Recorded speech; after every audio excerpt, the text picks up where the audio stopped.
E te au le nganga fia o te ofalofa ma whaafelo ia tuai. I le whaafonga ma le mai mo mai ia awo pa anga masani ia a le tātou porokalame le nei o Lau Palota o Lou Leo. Ia e pei ona toi amatali ai ia lona Vaega lona lua le nei. A whaisa e muri tai e tātou porokalame i Vaega mua. Ia o le nasa e maua ai ia le atoanga e pei ona iai ia i le whaanga solonga o porokalame ma saunoanga sa tu inatu e le komisina o le ofisa o komisio whainga Palota. Ai meise ona Vaega taitasi. Ia ona a tātou malo lole nei vai aso leala o tātou toi foi mai. I le toi whaawina lona Vaega rona lua nei. Ia o le tātou porokalame rona se furu le nei pe a whaisa e muri mai e tātou porokalame. Leo o tātou iai, fia i e whaafeloa i me whaatalo whātu. Ia i le mai mua mara whaafonga mai, ia le tātou porokalame le nei o Lau Palota o Lou Leo. Ia i nei i le Rosalote i Sapapali i Savai. Leo o whaapea ona iai, ia le tātou porokalame ma le tātou ofisa. Mano lava, au te iloa, o le tāua lava, o le taumawhai e whailo atu i ngā luenga, o lo whaanga solo ale official komisio whainga Palota. Ai whaapea foi ona avatu le au whaatalofa, ia i le kompania le SAP, lo langolangoina ia le tātou porokalame le nei. Malo lava ngā lulue, ai mesi o le tautua e lo tātou watuno. Ai o la mua atu i le tātou porokalame i lona Vaega le nei, e pei ona taumawhai lava e whailo atu. A o wasa i le tātou porokalame i le lua vai aso lea sai ai. Ia sai ai i lava ngā luenga whaatino mga luenga whaanga solo al ofisa o le komisio o whainga Palota. Sa whaatino ai, e le ngato le whaawau peo ngā luenga resitala i le ofisa, ia e maise o le anga i pufia sai iai ia le maota i le tate i songi, ia whaapea foi ia ma le maota o le maloi matangi ala lua. Ai sa whaatino ai foi la, ia ma le hawa onga. Sa whaapea o na whaatino ina matari malo ai ia le tātou ofisa le nei o le komisio whainga Palota a Samoa le Piensa. Ia silofia o le asosi le nei o lo whaapea o na iei umalava ia ofisa o komisio whainga Palota le Pasifika. E au fiai la ma New Zealand ma Ausitalia e tele lava la o malo ia. Ia po atunu ia o lo whaapea o na whaatauteia ia lea o onga. Le sa tani malo ai ia le tātou ofisa i le vai aso o mawai o manatu lea. Ai tātou tele iasi e vaai le tūlanga ua iai le mo tele sa la whailanga luenga resitala ua iai. Ia, ai sila i le au te telenga o le whaamoe le nei. E pei o na whaatanu uina i le whaletana malo le tau me sina. Ai usila sila. A o iai le ofisa o le komisio whainga Palota e ngā luenga whaatino. Ai maise o ngā luenga o le te resitala ino tangata ua ngā ai resitala ma Palota. Ai le itu ua ai le avanoa sa mawhai o na tari malo ai le ofisa. I le awa onga sa whaia mai i Samoa nei le Piensa. E au fiai atunu SS o le Pasifika whaatase ma New Zealand ma Ausitalia. Sa tu whaatasia le nei awa onga. E pei o na whaatino ina i le whaatari malo le tau mesina mo le tasi le vaiaso. O le porokalame a mata o le nei tari ngā malo le ofisa. Sa taita ia ai le whailau tuse le Kalesia Meritisia Samoa. A le whaatama foi o le ofisa o le komisio whainga Palota le sunga ia takta e te wati tuioti. E ala se upu whaamalo se mai lea whio pa ia lea tua e ta ia la ai le porokalame. You have the blessings that all of us can learn from each other.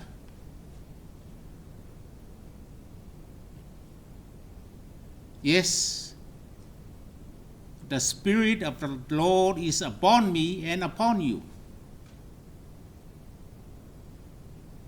to make known the will of God, to save the lost, to provide that opportunity for those in need.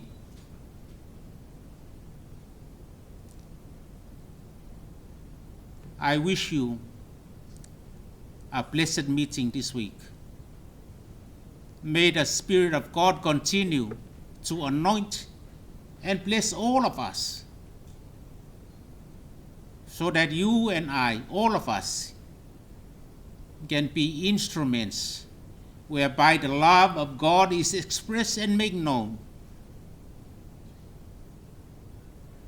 for all our people to share the opportunities and blessings that God has given and provided for all of us.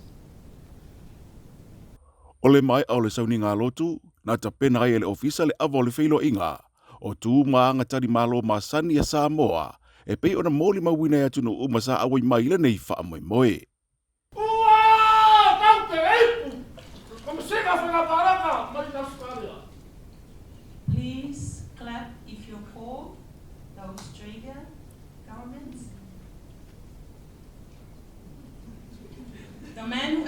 carries and hands the drink cup to the people is termed the tufa'apa, tautu'apa.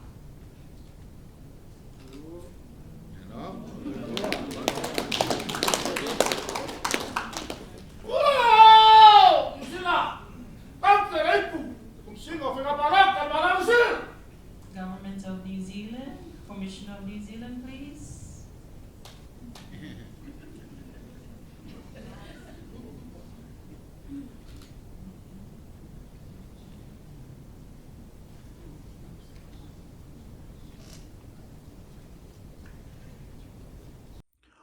O le sauninga atoa lea sa tapena ina e te talalo ia ire nei a onga. Ma whaanga solo I loa mata upu sa lautongia e fe whaasoa ia isui a wai uma o le polo kalame. O le nei a onga, ia o le sini au tūlawa le a onga lea e whaasoa I lea, ia ai mese lea o le whaile o a onga I tūlanga le I a wala e whaalele ia ati le whainga o Lau Palota. Ia e tala whea unga tonu lava le a onga le wa awina mai e whai fui u tato atu ia mali tatu toi resi sala le whaatino le taimi nei ale official commission whainga Palota. Sa iei sui o le pūlenga o le official commission whainga Palota Samoa. Whaatasi ai masui whainga luenga o le ofisa sa awaire nei a onga. Ma o se awanoa le lei sa mawhai o na maua.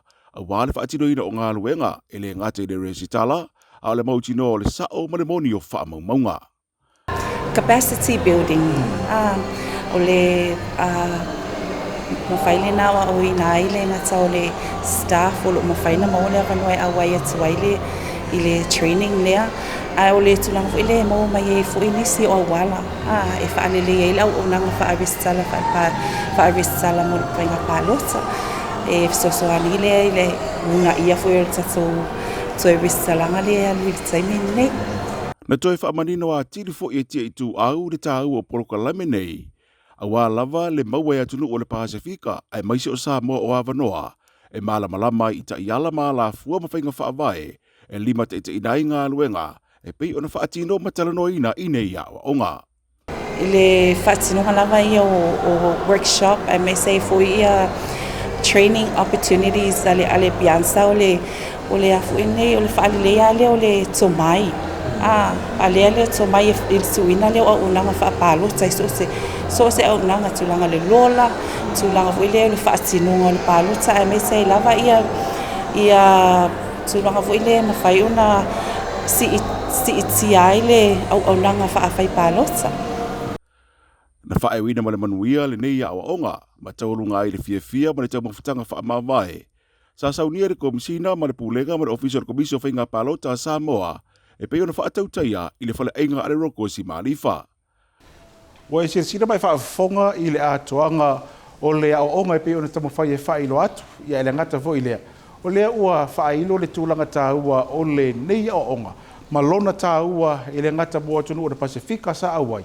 Ia o le tāua mo le tātou lava ia ofisa o le Official Commission Vaega Palota I Samoa nei. Ia mo le whaatino ino a ngaluenga e pei ona e whaafonga mai ai.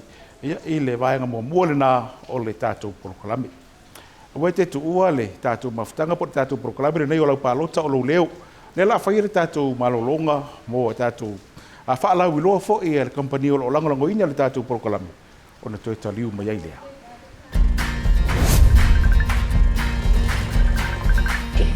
Hi, love. I'm out on the school team. Kanila va mimingin me de le maruru re.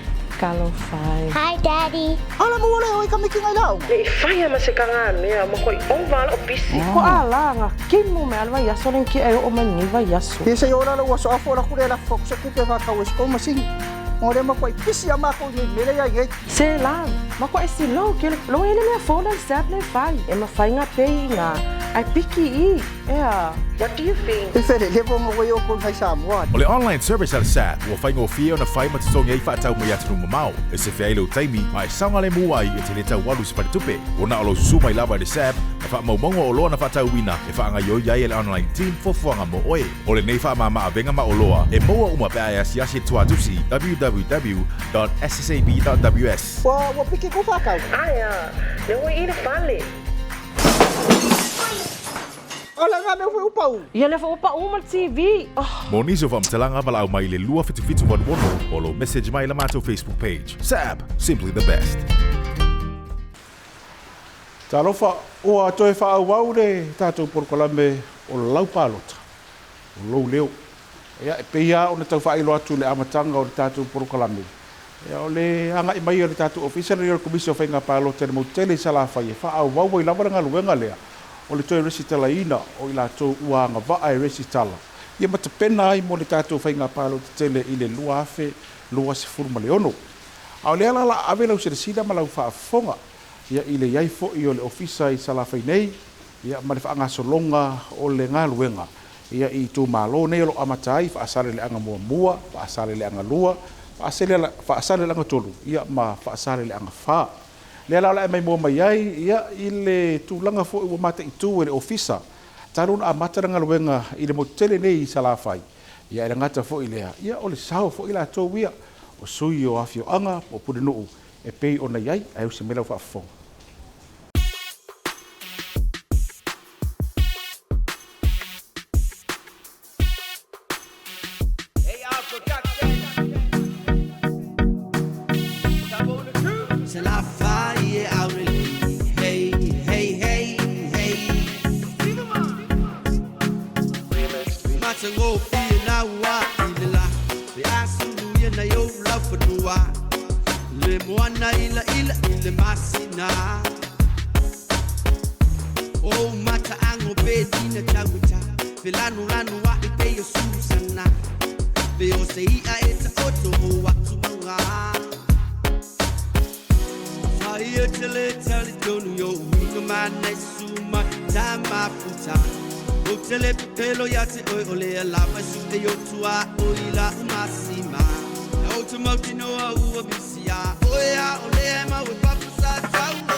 Whakatau lava seu ia e mua lava na whaatalo whaatu lupa ia mna manu o tatu atunu po o whia lava le tawhalo o mua mai e le nei whaasala lauma ia e mesei fui ia le nei whaatanoa le nei aso ia malo so i fua maua mai langi e mama ia e mua lava na whaafetai le atunu i le whaasopoli ai fo i le ngaluenga i upolu le lango sua e mese le anga ia ne le whaatinunga le tatou toe risalaina ia mo le sila fia sewa le ua o le vai aso mua nei le ua amatali ai le ngaluenga i nei le motutele ia i le mai ai fo i le ngaluenga i le motu i upolu ia i lava na fo i nai whaafita uli fo i sa mawhaiona identify le taimile whaatinuenga luenga a whaafita na sani lava ia o le atu fo i o pepai anga ia tu mamalu o le tatou atunu o lo tau mawhai lava i le mea ngata ia i le mawhaina ia mawhaiona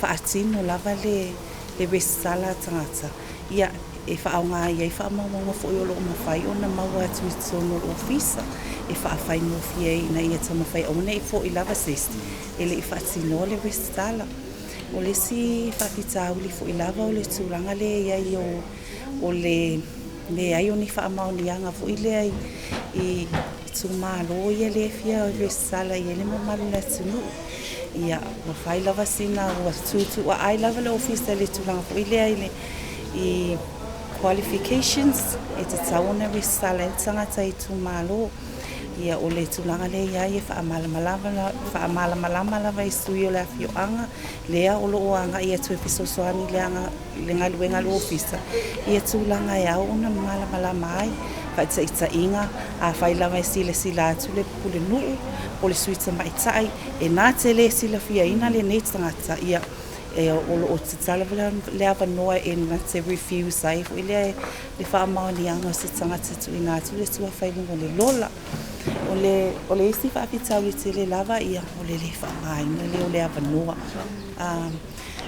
te leo taimi fo i lea e anga e atua i tua le ofisa ia e o le majority o tangata e turn up o nei tangata matatua ia e fo i lea e tau pati atu e whaatino le toi risala ia and majority fo i tangata e o atu e atua ia pepa e o atu malato nei tangata matatua ia mole atua ia fo i lea nganga whaapitai fo i le mamalo le tatou atu no Ia, ai o le salusanga nai o tatou tupulanga.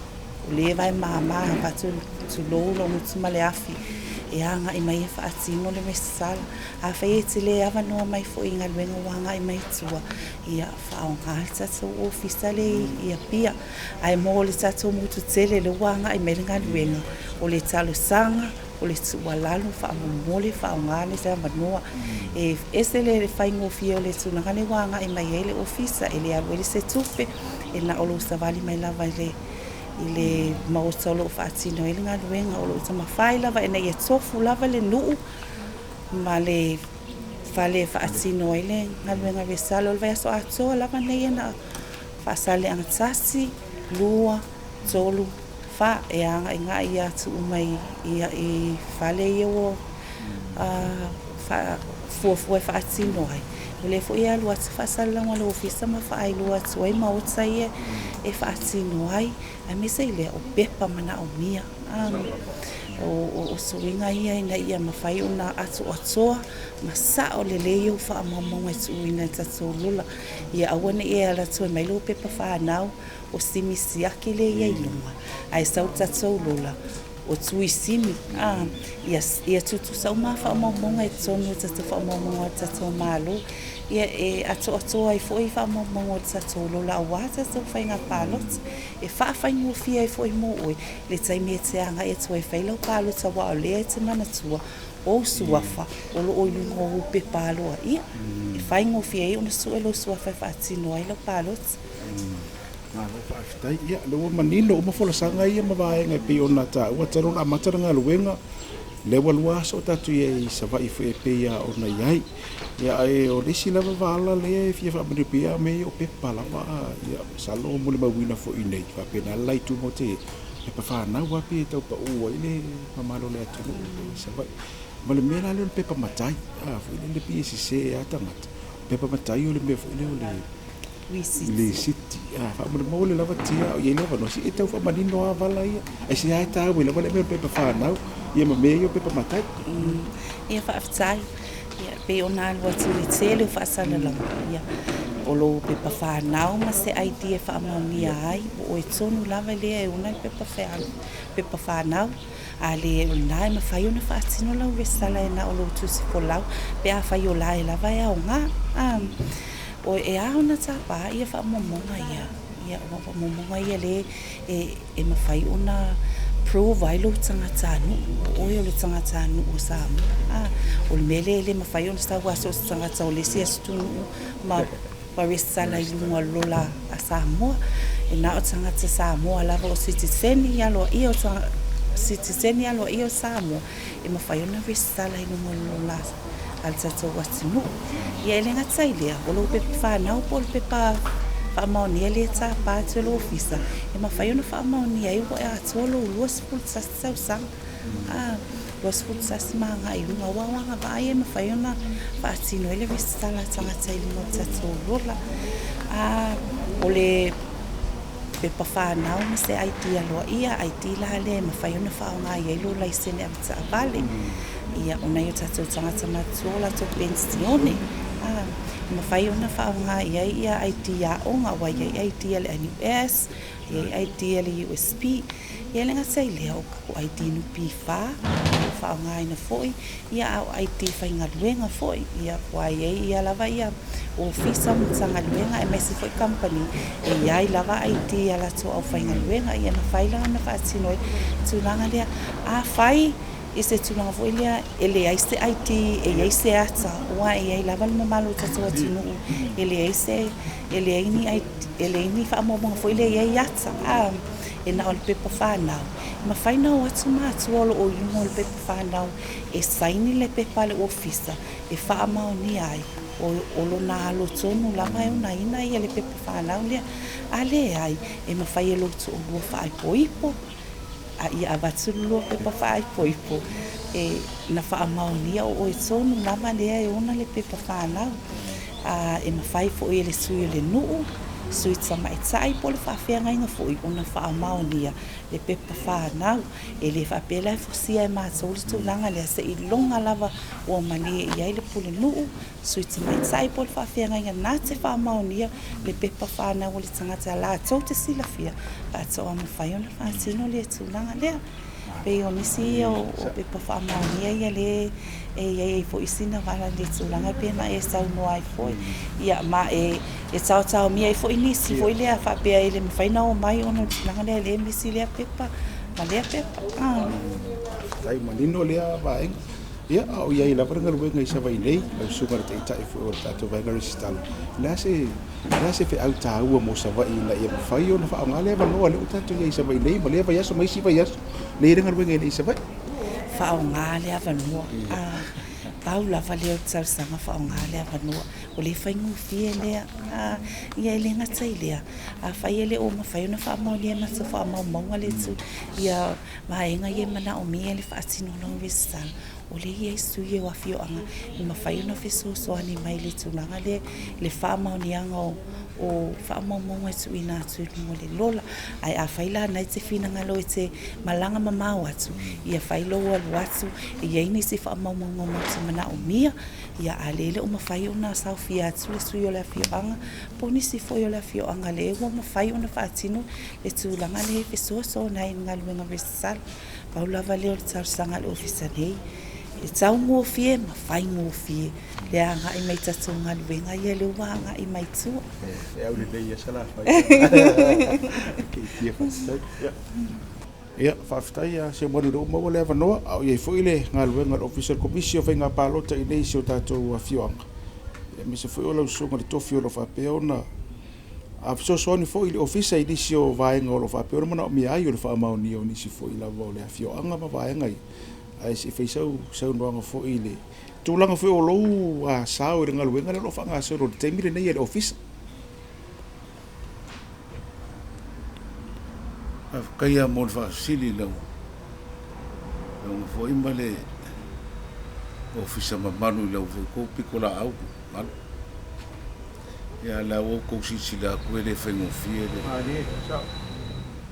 ya ai o ke kar ko ngwae e kaunga i se o ngai luma ku pe o le ka wapaka ia ao leo ke karikonga o ia le whaingo fie ia ao se ava ngofo i maua e waku e whamaro mas whafkai le lau kofo i au nganga i le e sosoangi mai fo i lau kousi le sida le ngaruanga le o lo whainga i o sui o ngu ia ma whanau loa inga fo i o ngai whamoe moe kele alo aku e sia ka koa kungu ia o le nganga whafkai le lau ko ofisa mamanu ia o lungo le ua kasi lea mea ua kau i loa ai le lau kele le kau o le whamoe moe ngi ia e uia fo i ngā pei fo le lau kai kao se whaia o ngā mo i le mele i uka le wakus kusi le kele o le au Vaega fo i e ia au ke karikongu ia au ke karikongu o whamaru lua kui le Vaega o ngor ko kele i o Samoa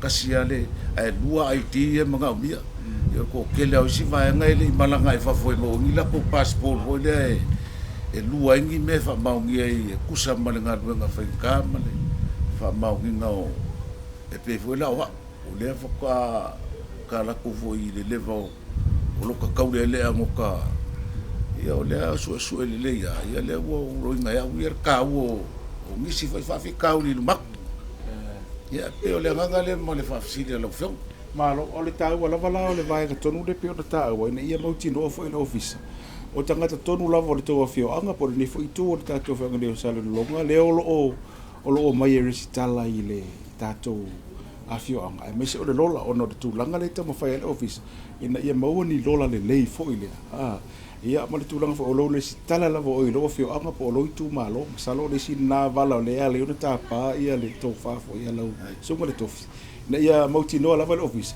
o tangata ia te fa mauni o tangata lava o le to fio anga pe o le sin na Vaega si esa no le tulanga le afkaya mo le fa fisili e sa o le o le au ke mo li mau o le ala fo ngao ele ma fai mo se mau pepelo o ke anga sala ai pe au sengi se o nga isi ko lua ngai ngafa ia o ke a le mau ke au maua mangofo ai i ngai ia wa le whainga ngao le ia e mori mawinga o ngai o mā kou lava ka ngaka o le o ke wha maongia o ngā re kasi e lua meo o wha maonginga ia e kasi rola ia o le mela ngā o le iesianga wha o sui o loo fo sui o ke wha maongia ai ia o ka ngaka lava o le whaasaleanga ia whaafitai le sunga tofi o le a fio awhi o sāpulu e pei o na iai ia seu manu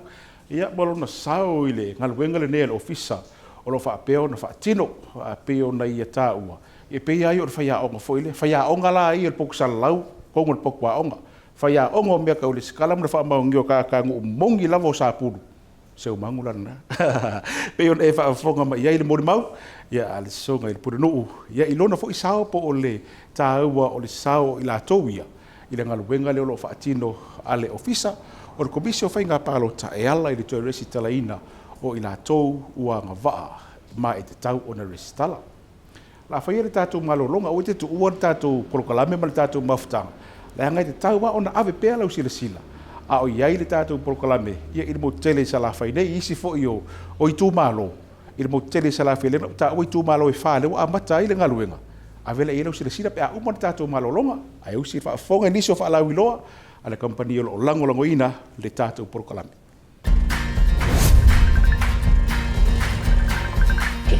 Hi, Lau. Mami ako na school team. Kanila wa mimingi mere le maruru re. Kalo fai. Hi, Daddy. Ala mo wala oi kami kingai lau. Le fai ama se kanga mea mo koi oval o pisi. Ko ala nga kimu me alwa yaso len ki o mani va yaso. Ke se ora lo waso afo la kure la fok se kupe va ka wes ko masing. Ore ma koi pisi ama ko ni mere ya ngai. Se la, ma ko esi lo ke lo ele me fola sap le fai. E ma fai nga pe nga. Ai piki i. Yeah. What do you think? E fere le bongo wo yo ko fai Samoa. O le online service al SAP, ua whaingo fia o na whai matasongi ei whaatau mai atu runga mau. E se whea ilo taimi, mai sanga le mua i e te le tau walu si paritupe. O na olo susu mai lava le SAP, na wha maumongo o loa na whaatau wina, e wha anga yoi iai e le online team fofuanga mo oe. O le nei wha maa avenga ma o loa, e moa uma pe ai asiasi tuatusi www.ssab.ws.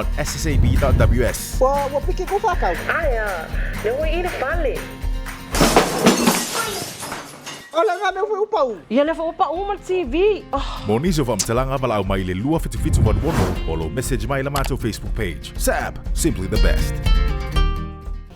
Whangasoro pēle tātou porokalame o Lau Palota o Lau Leo. E pe foi ona ia ngā luenga le official commission Vaega Palota de motele sa la whainei. Lea e asia i foi ngā luenga le o whaatino i nei. I lea whio anga o iwa. E pe ona ia ngā luenga o whaatino i mole toi resi talaina. E o ila tau wanga vae resi tala. I lea whio anga nei au te fia lava. E whailo atua maua lewa noa. E mate whaatasi ai ia ma le a sui tapa ita i foi o le afio nga nei a faio e mai mo mai ia e tau le failo ina wa au tau sanga ma leva foi ona ia ile to finga le nei ia ile tina e pe ona ma fa atasi atu ile tatou porokalame ia veuila la ulusio ia eta ua lona sau o ia o le sui tama ita i o le afio anga ile fa ama popoina o le ngaluenga le nei pe ona ia o te fatalo fatu ma lo le soifo manu ia o tina o te ile tatou ngaluenga le tatou afio anga ia fatalo fatu lo tau ofisa malu malo al soifua langi manuia fo ile nei tai a o male tu la tatu ngaluenga fai malo lava le ono sa ia fa fitei tele ia pion e tau mau mai vai wila le na ta o wa tau sanga ke alu boka sau o le lava ia te oile nei a to finga fo ia le afia onga nei ia ono le tulanga lava o le a fa ma popoina fo le afia onga ile ngate le komiti o tina ia matu tino uma ia le fala wanga me nga luenga le nei official commission Vaega Palota o le lava fo e te tai muai ai se isa no ia ile tulanga o lo ia ilo to finga o le suita mai tai o le afia onga ma le fa ma popoina o le nga luenga lo fa atino le temile nei pe ona mune ma wina mai lava le tai ona leila e o mele nei temi o le wauli e fa ftai mo le fesili e le o se nga luenga e fai ngofie o se nga luenga e fai ngata ai ona o le nei lava nu e tasi lava le leo a whaalongoina lo le leo o le pua matai. I o whea lava le mea e whai mai le pua matai e anga i e le sa vali uma. A whai mai o le sami a whai mai o le vau e o le vau. E iai le neita e au. a fa ututanga I mai le mau popo le matonga luenga fai I o le hala fo ilo le matou sa fai ai o no lo mana o mia lava le fa mau popo ia mai e mau popo a me o mal nei nu tama tina tau le lea tama ita iso se mea aval au lo feanga iai e o umlava le taua o le mau popo o le mau popo pe o taua na pe o no tosi la fia nei taiao ia o lo matou sa fai lava ali pule a pule nu ia matou fo su ia tina lo fai pele nei ngaluenga o le fa mau popo ma tau vala ia pe stali atu le lo wa mal fa lo alo Fai o le nganga tonu le pe foi ona iai le to foi sa o lo fa pe ona iai le fato alwa so nga luenga le ner office I sa vai nei ia male nganga I fa au lo fasi so o tu malo le tato motu nei I sala fai ala se fa manatu foi ia po se tu ala lo so foi le suita pai tai ia I le ta u o le nga luenga le nei o lo to ia le ngata lai to fi o sui pulenu ia o le tulanga fo lo iai ia wala wina mo o to I le fa ma popo ino nga luenga nei ia mafai ona maua ia le fai ngofio na fa atino le nga luenga ia mo na I tu malo fo le tato motu le o te nga luenga o le fa fasili o le fa fai ngofia ino nga luenga o le tau o le tofilia ia longolongo longolongo ina ia o la tulangona le tau o le palota tau o le palota mo oe malolo manai fa tau o Lau Palota ia e anga I le me o lo fai ele nga luenga le le stala ino lo suafa ina ia fa o nga ina Lau Palota po lau ekisi a walta tau palota o lo manai e o ngā tele mo tātou ia o le fa mal fa lo alfa ftai After tele ia angre leile tu I tiu te pa 5 o fa pe ona wala awinai le tatou malo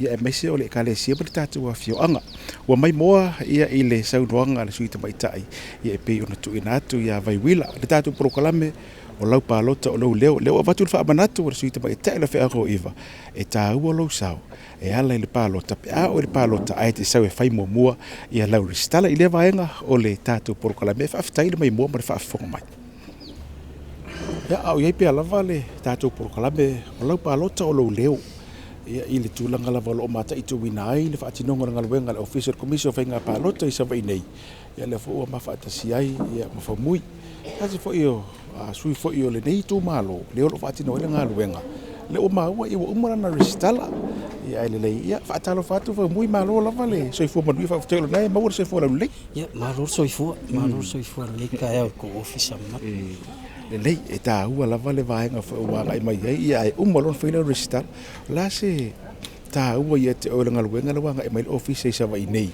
e whaatino le restala I ono lei ta penanga fu mo le tatou whainga Palota ia wa e manatu e whaongale wanoa le ala tā ua sili lava ia te oi whaumui ia whawhakaila mo le whaafisita ia o ke loa o le aunga nga whapenga loa o ngā longo a koe si mako le suia le malo I alele I le pulengu ia no inga le mako piko ngu i ka kau o whaakingo le vaenga o singa ruenga kahua kele ma makangu fia le vaenga wai I ka kau o ngā uska ia fo I vaenga ia wa umanga longo inga mai fo I se mako pulengu malango lango le whenga malo le wayengi ia o le kahua o le whai o lo le skala ma whai lau IT parok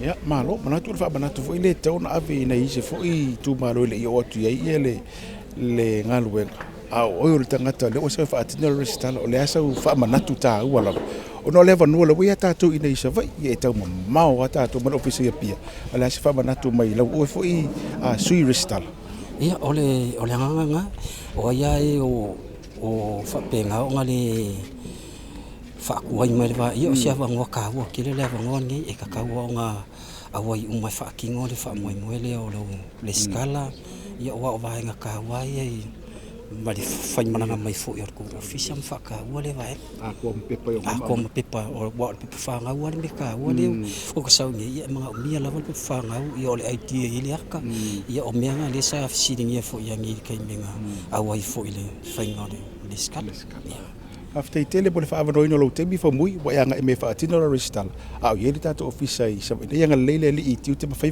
ia o lo fe nga ia ile nei tu o le tato motu nisi o fina ngalo whaalia o le tātou atunu upo le motutele nei salawhai i le tāua o le anga e mea whaatino le resitala a tō uma pepa mana o mia le ofisa e whaatino e le resitala.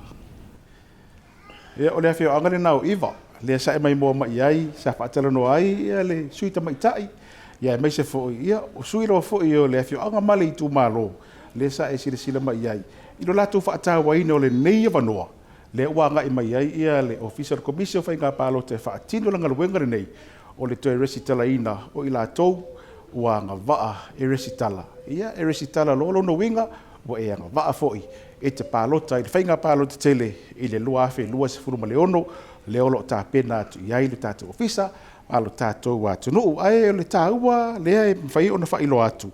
Ia o le tūlanga lata mai, po le numera lata mai leo o whaapea ona whaamawino o le mamalo le atunu o mai a ona whaatino lato resitala. E iei numero tu ina mai le tātou ofisa e sifuru afe, whase lau tolu sifuru sifuru afe, whase lau tolu sifuru walu. Ia le mamalo le atunu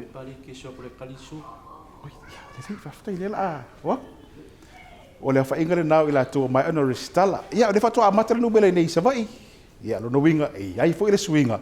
O le tātou numera na o whailo atu e whaafatai le company le SAP mo le langolangoina o le tātou porokalame. Talu wai o le o saule aveai mai whale e te tau ona anga i atu e whaile tau singa o le afiafi. I o le mea lea malia whenua lau whaafonga malau mai mo mai ua mahe ai i ma le tātou porokalame au te tau foi o na whaile whaasiri ngā malosi. Alo whaatu, tō whaasoifua.